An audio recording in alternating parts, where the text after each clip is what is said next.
I guess. So I'm just building a quick battery swapping circuit. It's it's gonna be really efficient though. The way I'm building, I'm not using any of the relays. So I'm not decided if I'm gonna use the Arduino or not. Kind of, it uses, I don't know. It's just another pain in the butt.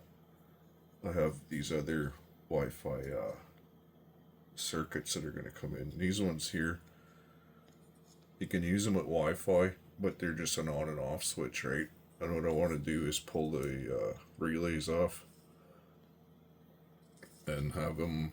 These are normally open, normally closed, right? But what I'll be only using is a normally.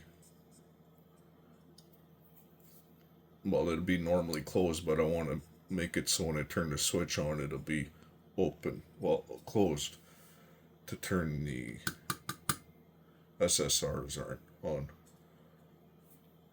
instead of turning a relay on, because these relays are power suckers. They'll always have you have to turn the coil on, right? Whereas with this, I can just turn it on. I'll just show you. So here's one is on. There's both high side and low side switching on this. And a lot of people probably don't even know that you can, when you have these SSRs that are opticoupled, you can run both sides through an NPN transistor. Or MOSFET, I mean. And that's what you do here. You see this is the normal NPN right here.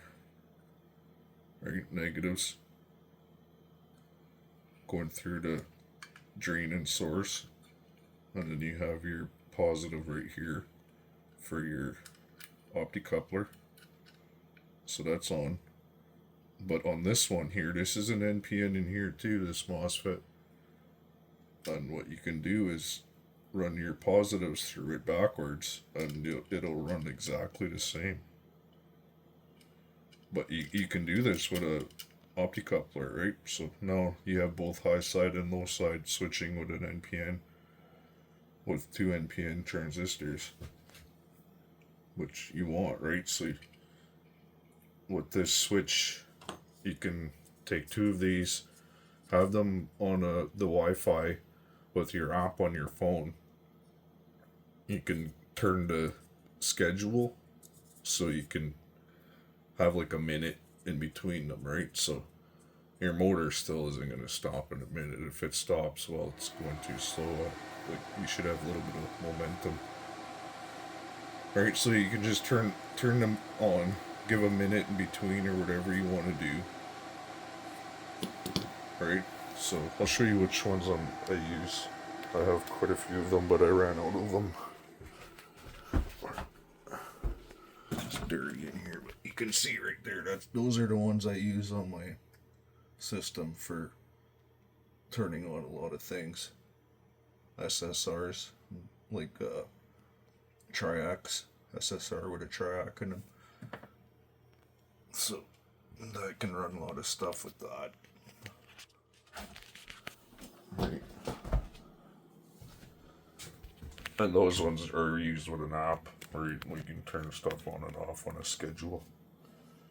Hook them to, like I said, the I got one here that I fried a while ago.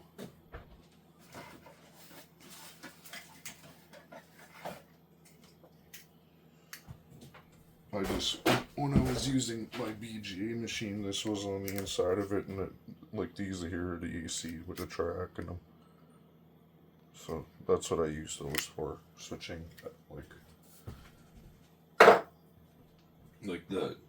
this one still works fine. It's just that it was too hot to the heating element in the BGA machine, and I did that. So I had to modify that.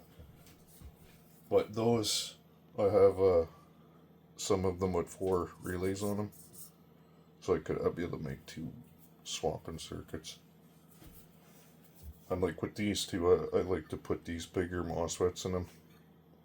Because the ones that are in them are brutally underrated. they say they're, what are these? These are 60s. 100 amp. This one's 100. It's supposed to have been 100, and this one was supposed to be 60. But you get like 20 amp MOSFETs in these. So be careful if you're using them. I end up just putting real 100 ampers in them. I still wouldn't put 100 amps through it, but at least I know it's a little safer.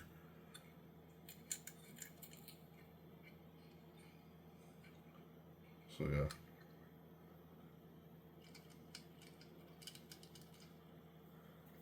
And it has to be opti-coupled because my circuit, I can't hook the positive to the negative. Like I can't have the trigger and stuff for MOSFETs. You know, you have to have a common ground. And PNP and NPN working together.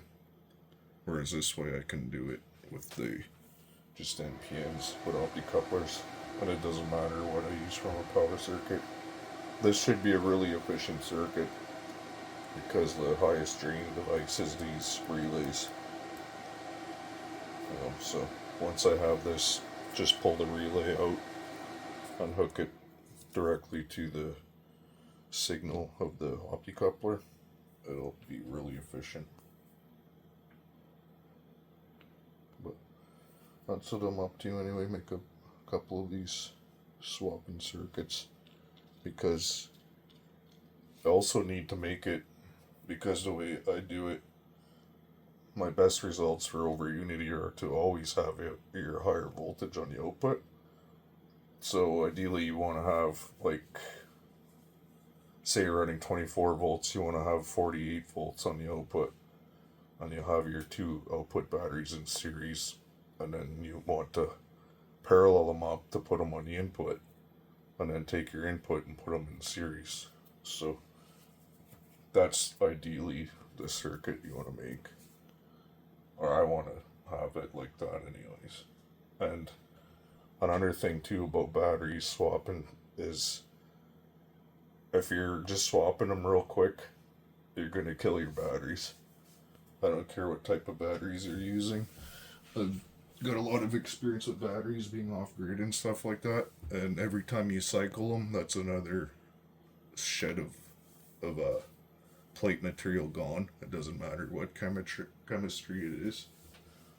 So the more you cycle them, the faster they're gonna die. Ideally, you want to do it, you know, like either let it go till one set of batteries is charged, and then swap them, or whatever comes first, you know, once a day or something like that, depending on how much power what type of power you're working with, what the inputs and the outputs are. But yeah, that's some different ways of thinking about it, I guess. I don't know. That's the way I do it.